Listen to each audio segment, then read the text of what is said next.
Hello everyone, welcome to IFS. तो guys, जैसा कि आप सभी को पता है, इस समय आईआईटी केमिस्ट्री का रिजल्ट आ चुका है और हमारे मल्टीपल स्टूडेंट ने बहुत ही अच्छे रैंक्स लाए हैं इस बार। तो इसी के बीच में आप सभी के साथ एक सक्सेस की स्टोरी हम आप लोगों के साथ शेयर करना चाहेंगे। तो हमारे साथ जुड़े हैं विजय जी, जिन्होंने इस बार आईआईटी जैम में बहुत ही अच्छे नंबर स्किन किए हैं, उसके साथ साथ एक अच्छा रैंक भी अचीव किया है। तो फर्स्ट ऑफ ऑल हम विजय जी को यहाँ पे वेलकम कहना चाहेंगे। तो very very congratulation thank Vijay you ji. Sir. चलिए, तो विजय जी थोड़ा सा अपने बारे में बताइए अपने दोस्तों को। आप कहाँ से बिलोंग करते हैं, अपना परिचय दीजिए थोड़ा सा। सर मैं दिल्ली से बिलोंग करता हूँ। हम्म, मेरी ग्रेजुएशन किरोड़ीमल कॉलेज से पूरी हुई है ओके।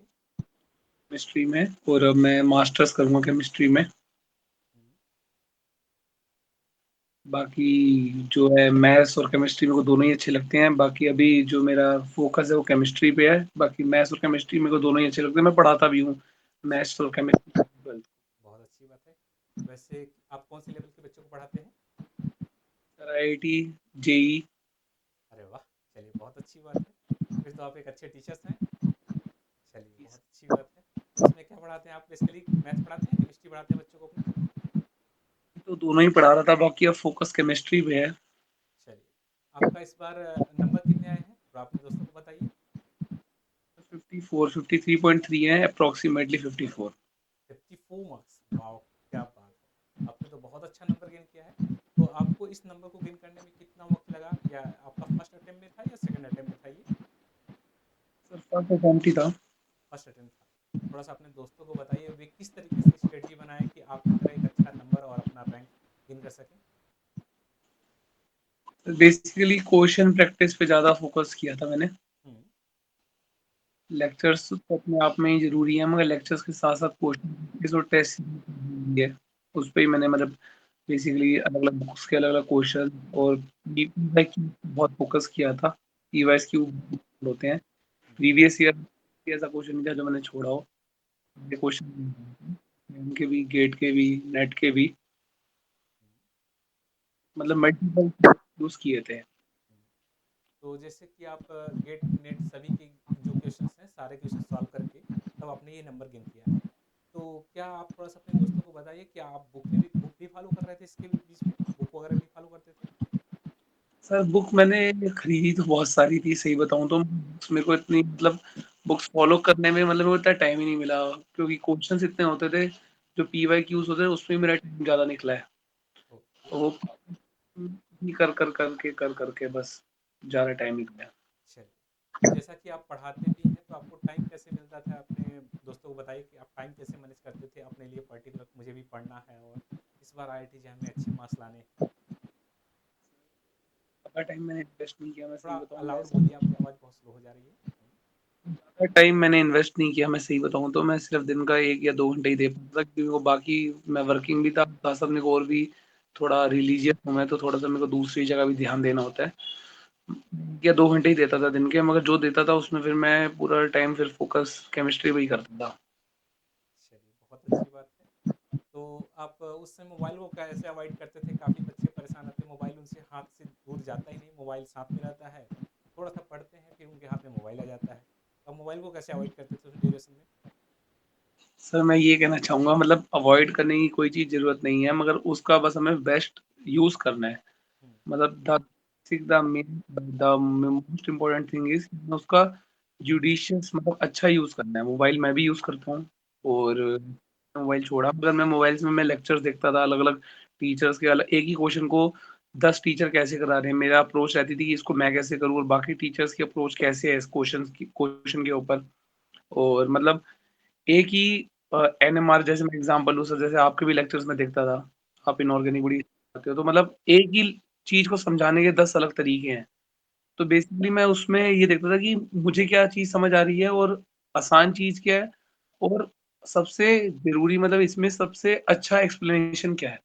तो मोबाइल फ़ोन कोई गलत नहीं है, हम उसका बेस्ट यूज़ भी कर सकते हैं, इट डिपेंड्स ऑन, मतलब हम पे डिपेंड करता है वो। बिल्कुल बिल्कुल सही बात है। ये हमारे ऊपर डिपेंड करता है कि हमें उसको कैसे यूटिलाइज करना है। यूज करने का तरीका होना चाहिए। आप अपना टाइम उस पर दे रहे हैं मोबाइल पे, तो हो सकता है क्वेश्चन भी सर्च करिए, अच्छी बात है। आपके क्वेश्चन के सलूशन नहीं आया तो उसको सर्च करिए, वो ज़्यादा बेस्ट है। चलिए बहुत अच्छी बात है। तो आप जैसा कि बता रहे हैं कि मात्र 2 घंटे पढ़ते थे और आपने इतना अच्छा नंबर गेन किया, तो तो क्या आपका इनऑर्गेनिक, ऑर्गेनिक, फिजिकल तीनों पे अच्छा कमांड है? सर मुझे तीनों ही अच्छे लगते हैं। बाकी जो मतलब मेरा अगर आप पूछे कमांड तो मेरा फिजिकल में बहुत अच्छा है। हुँ। में बाकी अब मतलब जो ये लास्ट ईयर मैंने प्रिपरेशन करी है इसमें मैंने तो कोशिश करी कि तीनों को ही इक्वल मतलब जो भी टाइम मैं पढ़ता था तीनों को टाइम देता था। इनऑर्गेनिक को भी टाइम देता था, ऑर्गेनिक को भी टाइम देता था कि ऑर्गेनिक पहले मुझे मुश्किल लगती थी मगर अब मुझे ऑर्गेनिक बहुत अच्छी लगती है। चलिए, बहुत अच्छी बात है। तो काफ़ी बच्चों के ऐसे सवाल आते हैं जो हमारे साथ दोस्त जुड़े हैं आपके, उनके ऐसे सवाल होते हैं कि ऑर्गेनिक में बांड का मूवमेंट हमको समझ में ही नहीं आता, वे कैसे समझ पाए इस चीज़ को? कहते हैं कि हमारा इलेक्ट्रोफाइल, न्यूक्लियोफाइल इसी में वो परेशान रहते हैं कि रिएजेंट देखते हैं, रिएक्टेंट देखते हैं तो समझ नहीं पाते कहाँ पे अटैक कराना है और कहाँ से प्रोटॉन अटैक करना है। उसी में कन्फ्यूज़ रहते हैं। तो उनके लिए क्या आप सजेस्ट करना चाहेंगे कि वे किस तरीके से उस चीज़ को समझ सकते हैं? सर ऑर्गेनिक केमिस्ट्री जो है वो बेसिकली हमारा आईआईटी जैम में नहीं है, वो 11th-12th में भी है। तो सबसे पहले अगर आपको ऑर्गेनिक केमिस्ट्री अच्छा अपनी अच्छी करनी है और आपको you want to get command in organic chemistry तो सबसे पहले आपको अपनी 11th-12th की ऑर्गेनिक केमिस्ट्री बिल्कुल मतलब आपकी सॉलिड होनी चाहिए। जैसे मैं हुँ, पढ़ाता भी हूँ तो हमारा फोकस यही रहता है कि 11th-12th की ऑर्गेनिक केमिस्ट्री आपको टिप्स पे आनी चाहिए। हुँ, चाहे आपका हेलो एल्केन्स है, चाहे आपका अल्कोहल, फिनोल, ईथर है, चाहे आपका एल्डिहाइड कीटोन है, चाहे आपका अमाइंस है, तो ये आपको आने ही चाहिए। इसके अलावा 11th में जो हम बेसिक जीओसी पढ़ते हैं, इसके अलावा जो हम हाइड्रोकार्बन्स पढ़ते हैं, मतलब हम उन सब का ही ब्रीफ मतलब उन सब का ही हम जो है एक्सप्लेन्ड पार्ट अपना जैम में देखते हैं। उन सब का ही डिटेल्ड वर्ज़न हम जैम में देखते हैं। जैम में कुछ नया नहीं आता। बेसिकली उन सब का ही जो-जो हम पढ़ के आ चुके हैं, उसका डिटेल्ड वर्ज़न आता है। तो हमें सबसे पहले 11th-12th की अपनी ऑर्गेनिक केमिस्ट्री पे कमांड गेन करनी चाहिए, उसके बाद ही हमें इस पे मूव करना चाहिए। अगर मान लो मुझे ऑर्गेनिक केमिस्ट्री मुश्किल लगती है, मुझे एरोस नहीं समझ आता कि किस बॉन्ड को कहाँ मूव करना है, या इलेक्ट्रोफाइल क्या है, न्यूक्लियोफाइल क्या है, कहाँ पे अटैक करना है, कहाँ पे ऐसा एसएनएआर रिएक्शन हो रहा है, कहाँ पे इलेक्ट्रोफिलिक सब्स्टिट्यूशन रिएक्शन हो रहा है। तो सबसे पहले मुझे अगर ये सब नहीं समझ आता तो मुझे 11th-12th की केमिस्ट्री पे अपनी अपनी मतलब ये कहते हैं ना जिसको सर कमांड वो हुँ, गेन करनी चाहिए। उसके बाद हुँ। बिल्कुल सही बात है कि जैसे अगर हमारा बेसिक अगर क्लियर होगा तो हम उससे ऊपर जा कर के अप्रोच आसानी से कर सकते हैं। अगर बेसिक चीज़ें अगर हमारी क्लियर नहीं है तो हम जो हाई लेवल की चीज़ है उस पे हम अप्रोच नहीं कर पाते कि हमें किस तरीके से इस चीज़ को समझना है। बिल्कुल सही बात बिल्कुल। है कि पहले आप सभी लोग जो हमारे दोस्त जुड़े हैं, अगर आप सभी की ऑर्गेनिक केमिस्ट्री थोड़ी वीक है, तो आप लोग पहले इंटर की लेवल की जो बुक्स है, एनसीईआरटी लेवल में जो क्वेश्चन दिए हैं, हेलो एल्केन, हेलो एल्कीन, सारे टॉपिक दिए हैं, थोड़ा-सा वहाँ पे बेसिक समझिए क्योंकि आप लोगों ने उसको पढ़ लिया है। थोड़ा-सा उसको कंफर्म कर लीजिए कि हाँ, ऑर्गेनिक केमिस्ट्री ऐसे होता है। तो थोड़ा-सा जब अगर आप जुड़ेंगे क्लासेस में, तो आपको आसानी से समझ में भी आएगा कि हम उसी चीज़ को और थोड़ा-सा एक्सप्लोर कर देते हैं, उसको एक्सप्लेन कर देते हैं और उस तरीके से हम यहाँ पे क्लासेस को देखते हैं। बिल्कुल सही बात है। चलिए तो थोड़ा-सा आप बताइए कि क्या आप पहले से ही टैलेंटेड थे कि अचानक टैलेंटेड हो गए जो आप करंट टाइम में क्लासेस भी लेते हैं और उसके साथ-साथ फर्स्ट अटेम्प्ट में 54 मार्क्स जो कि अपने आप में एक बहुत ही अच्छी मार्क्स कहलाते हैं। तो इस नंबर को गेन करने के लिए काफ़ी बच्चे ड्रॉप आउट भी ले लेते हैं, तब भी इस नंबर को गेन नहीं कर पाते हैं। तो इतना अच्छा मार्क्स लाने के पीछे आपका क्या रीज़न रहा कि आप अचानक कैसे इतने आपको समझ आया कि हम फर्स्ट अटेम्प्ट में ही अच्छा मार्क्स ला सकते हैं? तो अपने दोस्तों को बताइए। सर ये सडन तो नहीं है मतलब मैं बचपन से ही मतलब जो भी चीज़ करता हूँ मतलब मैं म्यूजिशियन भी हूँ तो मैं जो भी चीज़ मैं करता हूँ बड़ी मेहनत से करता हूँ। अच्छा, परफेक्ट किसी भी होने की चीज़ कोशिश करते हैं। हुँ, लाइटली नहीं लेता। मतलब मैथ्स भी मैंने 6-7 साल मैथ्स और केमिस्ट्री दोनों पढ़ाई है। जब मेरी 12th हुई थी तब से ही मैं पढ़ा रहा हूँ। जैसे ही मैंने 12th अपनी कंप्लीट की थी तब से मैं कोचिंग लेता हूँ और उससे पहले 9th-10th में भी मतलब मेरे को मैथ्स अच्छी लगती थी, साइंस अच्छी लगती थी। 11th-12th में मैंने केमिस्ट्री में मेरे बोर्ड में 95-96 मार्क्स थे और जेईई मेंस में भी मेरे अच्छे मार्क्स थे। तो मतलब जो भी चीज़ मैं करता हूँ या तो नहीं करता या जो मगर जो करता हूँ फिर उसको बड़ी मेहनत से करता हूँ। पूरा ईमानदारी से, 100% पूरी देता ऑनेस्टी के साथ। बहुत अच्छी बात। होना चाहिए ऐसा कि अगर हम किसी फील्ड में हैं तो उस फील्ड को अच्छे से या तो अचीव करें या तो नाम ना ही करें। नाम करने से अच्छा है कि हम उसको छोड़ ही दें। अगर आपको करना है तो बहुत अच्छे से करिए, परफेक्ट उसमें बनिए, ताकि आप इस तरीके से पढ़ाई करिए कि आपका एक अच्छा मार्क्स दिखे।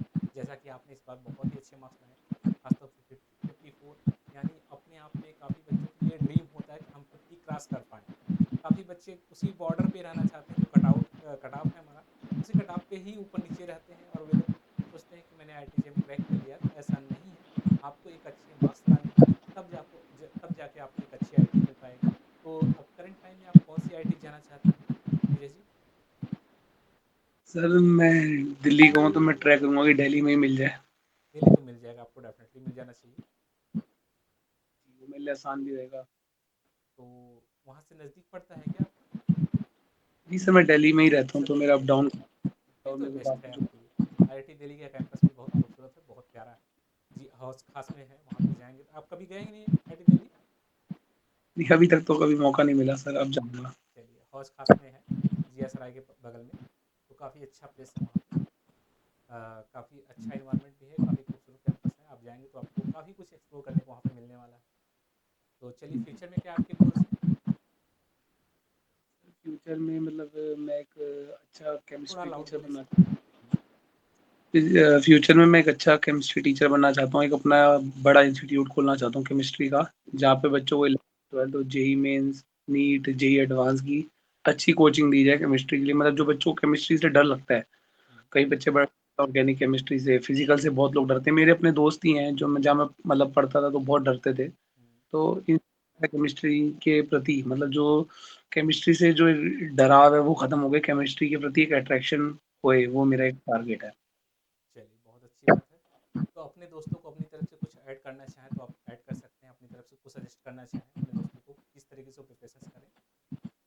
सर बस एक ही मैं चीज़ समझाना चाहूँगा कि जो भी इसको देख रहा है वीडियो को, बस इस एक ही चीज़ का ध्यान रखे कि डरे मत। शुरुआत में मेरे को भी बहुत डराया गया था, मतलब मैं जिनसे मिलता था वो बड़ा डराते थे, यार ऐसा होगा, वैसा होगा, आईआईटी जैम में रैंक नहीं आती, मगर ऐसा कुछ भी नहीं है। मतलब मैं बता रहा हूँ मैंने बहुत सिली मिस्टेक्स भी करी एग्ज़ाम्स में, जो मैंने आके अपना जब मैं अपनी आंसर शीट से मिला रहा था, तो बहुत सिली मिस्टेक्स भी मैंने करी। वो एक स्ट्रेस के कारण, अगर वो मैं नहीं लेता तो मेरी और भी रैंक मतलब 1 टू 10 के बीच में आती, अगर मैं बिल्कुल और गलतियाँ ना करता। हुँ, तो घबराना, जितना आप पढ़ोगे उसके ही आस-पास पेपर आएगा, आपको लगेगा कि आपका पेपर ऐसा गया, वैसा गया, मगर अगर आपने ढंग से मेहनत करी होगी तो येस आपकी रैंक 100 के नीचे ही आएगी। चलिए, बहुत अच्छी बात है। तो किसी अपने दोस्त को क्रेडिट देना चाहते हैं अपने इस अच्छे मार्क्स के लिए, आप अपनी तरफ से? जी सर, मेरे काफ़ी सारे दोस्त हैं जिनको मैं क्रेडिट देना चलिए, चाहूँगा, जैसे आपकी आवाज़ ओम थोड़ी स्लो आ मोदी। रही है। हुँ, जी सर, दोस्त हैं गुजरात के ओम मोदी। हुँ, वो मतलब मैं बड़े मेरे जब भी डाउट्स आते थे मैं उनसे पूछता था, वो मेरी बड़ी मदद करते थे। हुँ, और मेरी महिमा, वो मेरठ की, उन्होंने मदद करी। हुँ। और इसका एक तरफ है दिल्ली, आपकी आवाज़ बहुत स्लो उन्होंने आ भी रही मेरी है। बड़ी मदद करी। हुँ, जब भी मेरे कोई डाउट्स आते थे तो ये लोग मेरी बड़ी मदद करते थे। चलिए, बहुत अच्छी बात है। क्रेडिट देना चाहिए, अगर किसी की वजह से अगर हम यहाँ तक पहुँच रहे हैं तो उन्हें क्रेडिट देना चाहिए। डेफ़िनेटली बहुत अच्छी बात है। तो चलिए विजय जी, हम इस सेशन को यहीं पे एंड करना चाहेंगे। तो अब ऐसे ही स्टोरीज़ के साथ हम जुड़ते रहेंगे। तो गाइज, अगर आप सभी को ये स्टोरी आप सभी को अच्छी लगी हो तो सेशन में अपने कमेंट्स शेयर कर दीजिएगा। उसके साथ साथ अपने दोस्तों को ज़्यादा से ज़्यादा इस सेशन को शेयर करिएगा, ताकि ज़्यादा से ज़्यादा बच्चों तक ये इन्फॉर्मेशन पहुंच पाए कि हमें किस तरीके से अपनी स्ट्रेटजी बनानी है और आईआईटी जैम में एक अच्छे मार्क्स लाने हैं। तो चलिए, हम ओवरऑल यहीं पे बाइंड अप करते हैं। तो वंस अगेन आपको कंग्रेचुलेसन विजय जी। चलिए, तो थैंक